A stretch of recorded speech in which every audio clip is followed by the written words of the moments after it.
Layihənin icra müddəti 11 ay olacaq. Necə fikirləşirsiniz? Əvvəlki illərdə metropolitenin bir sıra tikinti layihələrində gecikmələr olub və bu da müəyyən problemlər yaradıb. Bu dəfə gecikmə riskini necə qiymətləndirirsiniz və işlər nəzərdə tutulduğu müddətə tamamlanacaqmı? Səmir xanım, düzgün qeyd etdiniz. Bakı metropoliteninin gördüyü işlər mühəndislik cəhətdən ən çətin işlərdir. Ümumiyyətlə, yeraltı tikililərin aparılması, onun istismar olunması həm böyük vəsait tələb edir, həm böyük mühəndislik savadı tələb edir.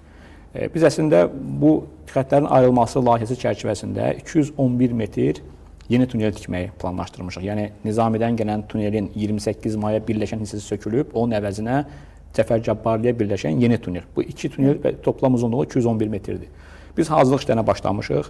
Hətta bu 211 metr tunelin 39 metrə artıq tikintisi başa çatıb. Bu nə deməkdir? Çünki artıq biz gəlib o səviyyəyə çatmışıq ki, 28-ə gələn tunelə toxunuruq. Biz hərəkətə saxlamaq məcburiyyətindəyik ki, bu işləri aparaq.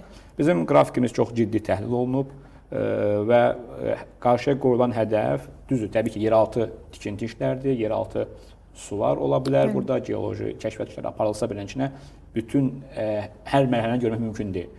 Amma 7-24 iş sistemi qurulacaq, bütün ortaya çıxacaq maneələr dərhal yerində qərar verilməsi üçün işlər qurulacaq və bizim bugünkü gündə gözlədiyimiz elə bir texniki risk mövcud deyil.